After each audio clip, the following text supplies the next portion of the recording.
Саламатсыздарбы балдар. Бүгүн 9 класстын геометрия предмети боюнча сабагыбызды улантабыз.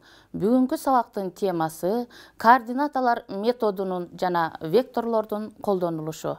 Анда бүгүнкү сабакта кесиндинин ортосунун координаттарын аныктоону, вектордун узундугун алардын координаттары менен эсептөөнү, эки чекиттин ортосундагы аралыкты аныктоону үйрөнөсүңөр.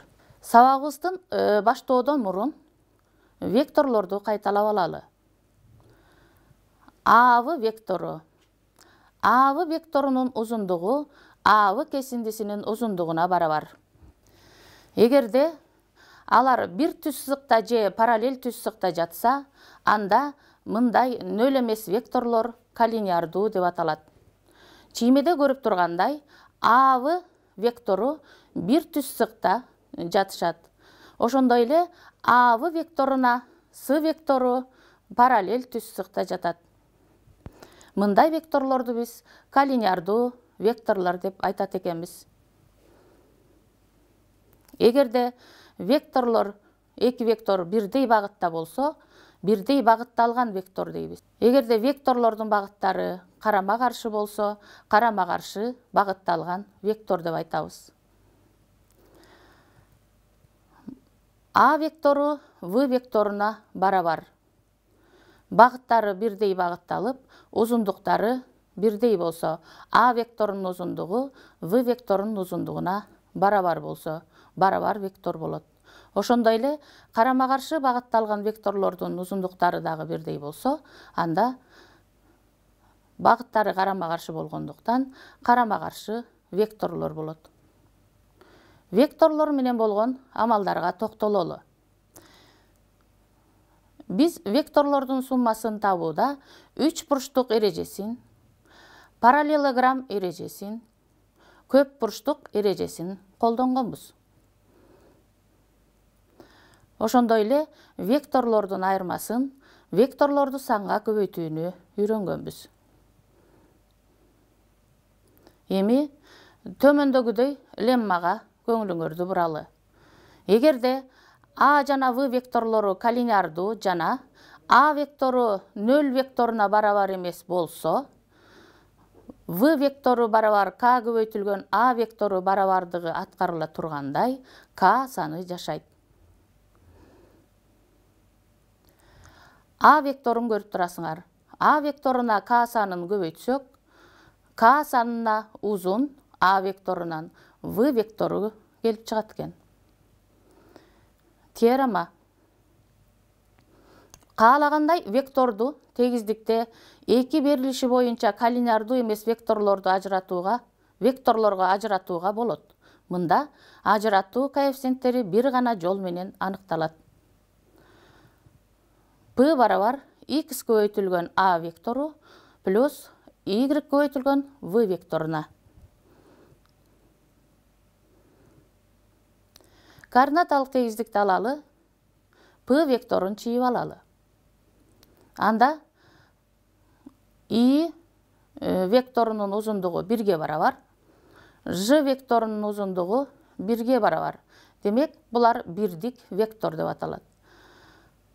И жана Ж вектору координаталык вектор, П вектору барабар X көбөйтүлгөн И векторуна плюс Y көбөйтүлгөн Ж векторуна. П векторунун координаты X, Y болуп калат. Координатаны табуу эрежесине токтололу. Эки же андан көп векторлордун ар биринин координаттарынын суммасы бул векторлордун туура келген координаттарынын суммасына барабар. А вектору плюс В вектору, алардын координаттары X биринчи плюс X экинчи, Y биринчи плюс Y экинчи болуп калат. Эки же андан көп векторлордун ар биринин координаттарынын айырмасы бул векторлордун туура келген координаттарынын айырмасына барабар. Же болбосо А вектору минус В векторунун координаты X биринчи минус X экинчи, Y биринчи минус Y экинчиге. Векторду санга көбөйтүүдөгү ар бир координатанын көбөйтүндүсү туура келүүчү вектордун координаталарын ушул санга болгон көбөйтүндүсүнө барабар. Же болбосо k көбөйтүлгөн a вектору координатасы x k көбөйтүлгөн x биринчи, k көбөйтүлгөн y биринчиге.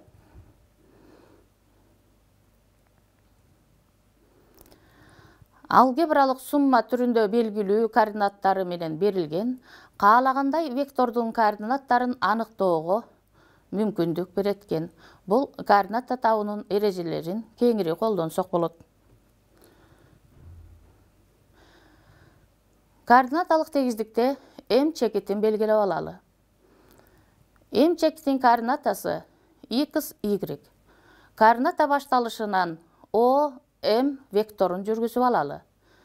M чекитиндеги радиус вектор OM вектору. M чекитинин координатасы анын радиус векторуна дал келген координатага барабар. X, Y барабар. A векторун алалы. Вектордун ар бир координатасы анын башталышына жана аягына туура келүүчү координаттарынын айырмасына барабар. Чиймеде A векторун көрүп турасыңар. A векторунун координатасы x1, y1, V векторунуку x2, y2. Анда A векторунун координатасы x2 минус x1ге, y2 минус y1. Вектордун ар бир координатасы анын башталышына жана аягына туура келүүчү координаттарынын айырмасына барабар экендигин көрдүк.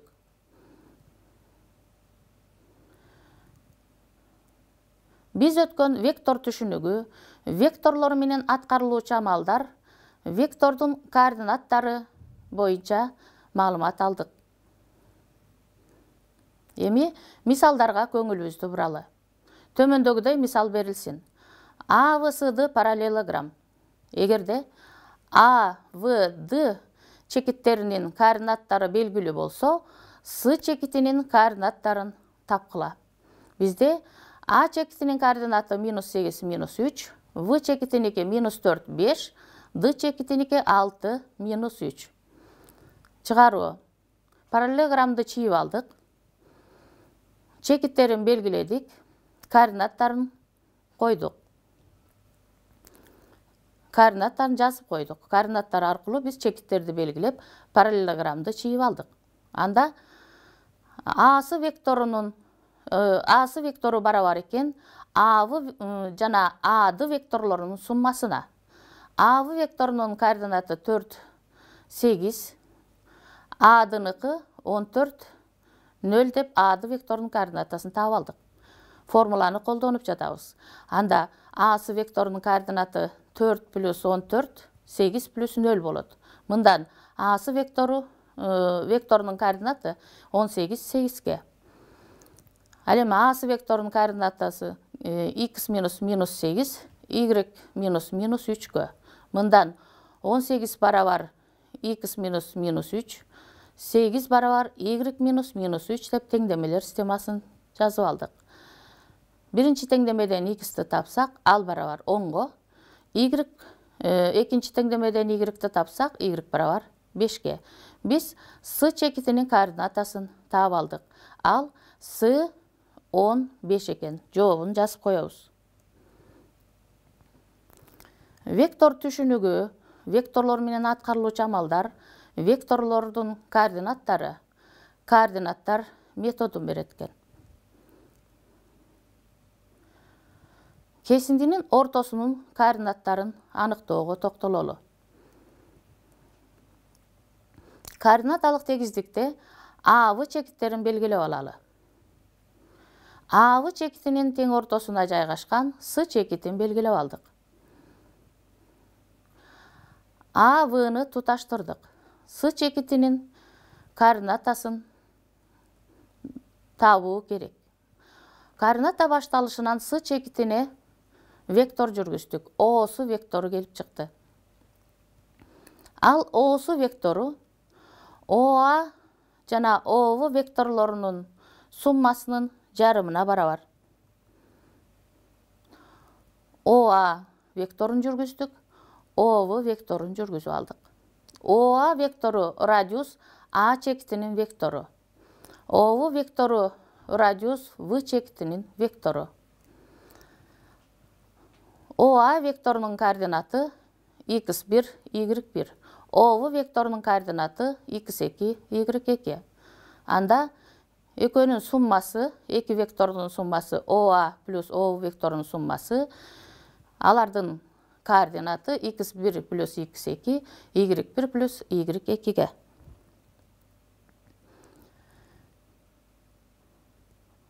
OA жана OV векторлорунун суммасынын жарымынын координаты 2-ден x1 плюс x2, 2-ден y1 плюс y2. Анда ал OA плюс OV векторлорунун жарымы O'су векторуна барабар болгондуктан төмөндөгү координатты жазып алсак болот. O'су векторунун координаты 2-ден x1 плюс x2, 2-ден y1 плюс y2.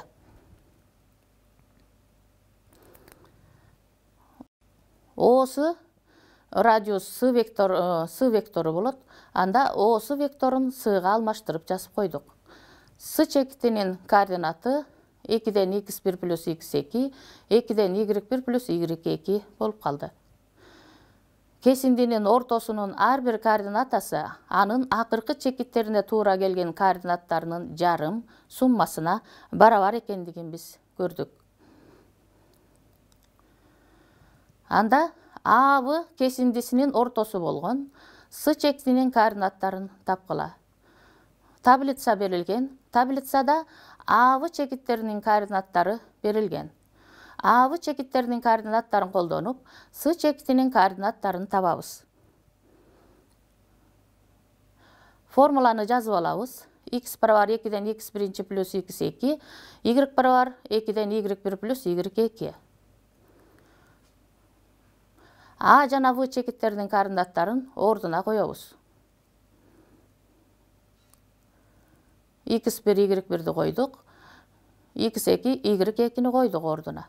Анда мындан x барабар 2, y барабар 2 келип чыгат. Таблицага жазып койдук.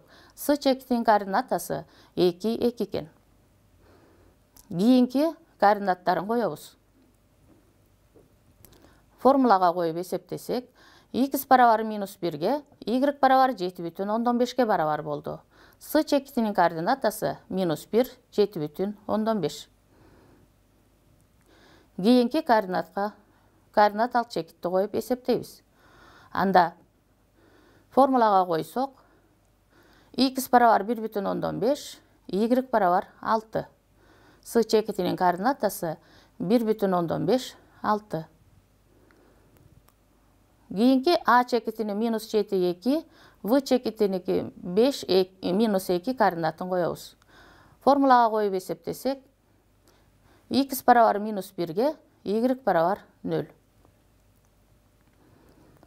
Анда С чекитинин координаты минус 1, 0 экендигин көрдүк. Биз АВ кесиндинин ортосу болгон С чекитинин координаттарын таап алдык.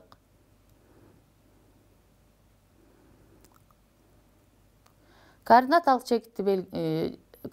тегиздикти чийип алалы. Бизге төмөндөгүдөй мисал берилсин. А жана В чекиттери берилген. А чекитинин координатасы 12, 8, В чекитиники минус 3, 6. Эгерде С чекити АВ кесиндисинин ортосу, ал эми В Сды кесиндисинин ортосу болсо, С жана Д чекиттеринин координаталарын тапкыла.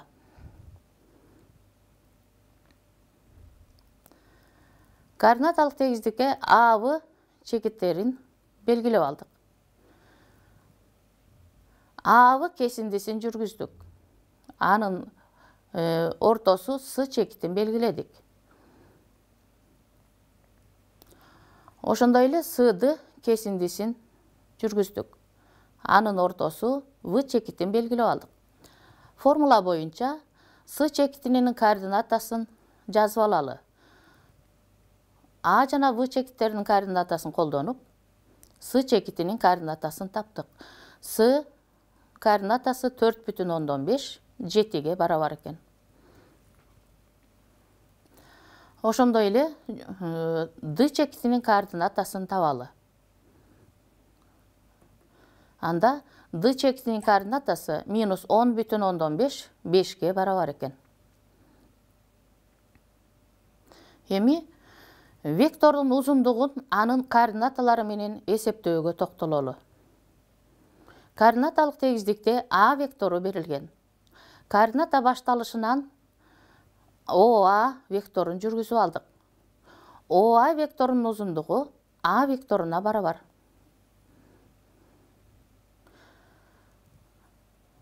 А чекитинин X-тагы координата А1, ал эми Y-та А2. А чекитинин координатасы XY, мындан ОА векторунун координатасы XY экендигин алабыз. ОА вектору А векторуна барабар болгондуктан А векторунун координатасы XY. Анда ОА1 барабар X чекитинин модулуна. Ал эми А1А ал барабар ОА2ге, ал барабар Y-тин модулуна барабар экен.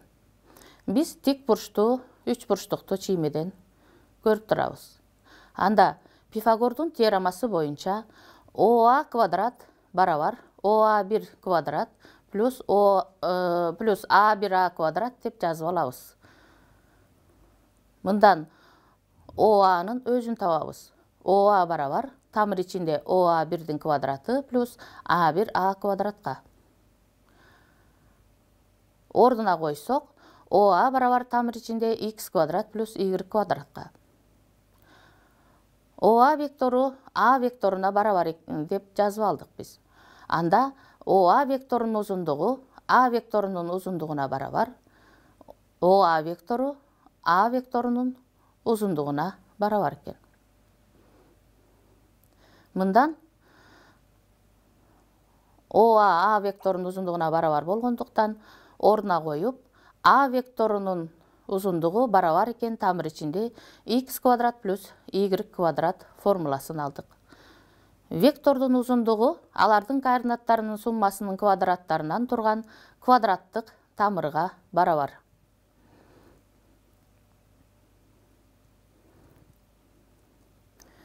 Вектордун узундугу алардын координаттарынын суммасынын квадраттарынан турган квадраттык тамырга барабар. А векторунун координаты XY. А векторунун узундугу барабар тамыр ичинде X квадрат плюс Y квадрат формуласын эстеп калабыз. Анда А, В, С жана D векторлорунун узундугун эсептегиле. А векторунун координаты 1, 2 тамыр ичинде 2, В векторунун координатасы минус 1, 0, С векторунун координаты 0, 0, D векторунун координаты 15, 20.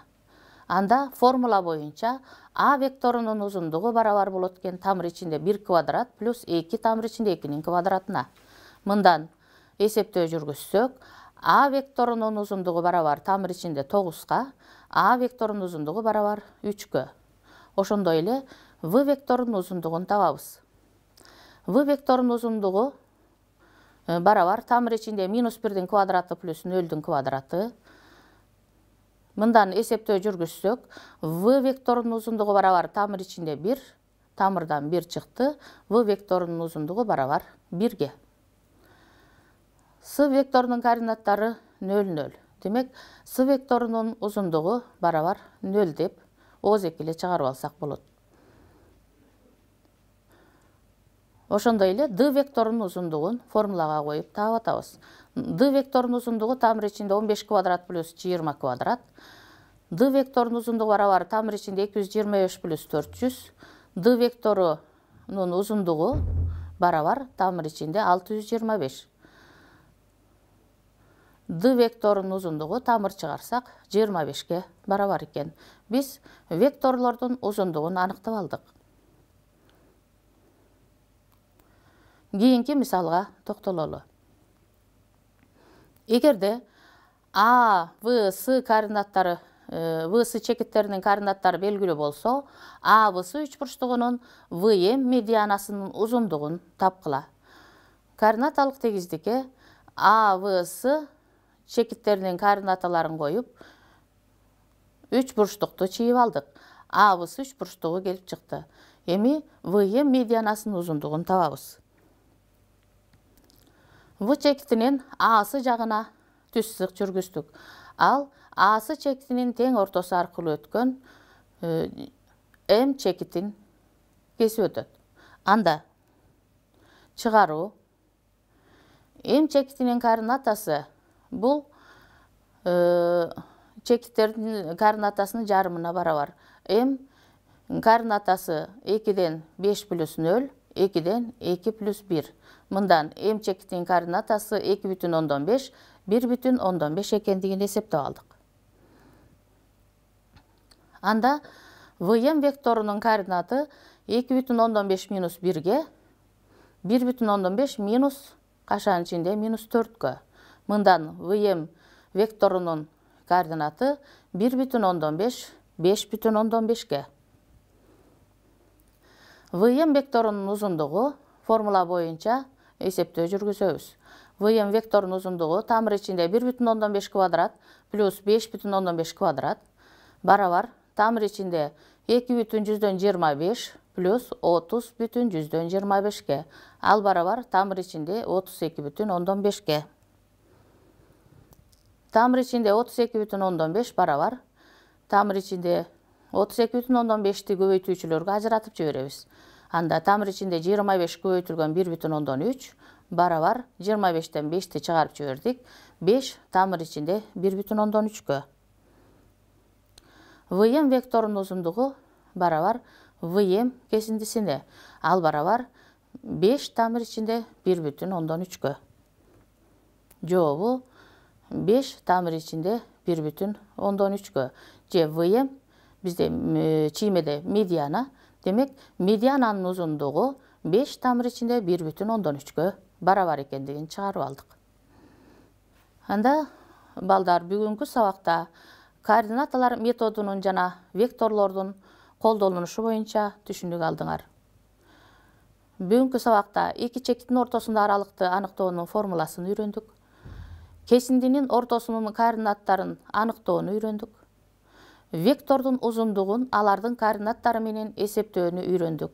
Формулаларды эстеп калдык. Үйгө тапшырма алгыла. Үйгө тапшырма. Окуу китебиңердеги номер 4, номер 7 мисалдарды чыгаруу менен 53 параграфты окуп келүү. Ушуну менен бүгүнкү сабагыбыз аяктады. Бүгүнкү сабакка көңүл бурганыңарга чоң рахмат. Кийинки сабактан жолугушканча саламатта болгула.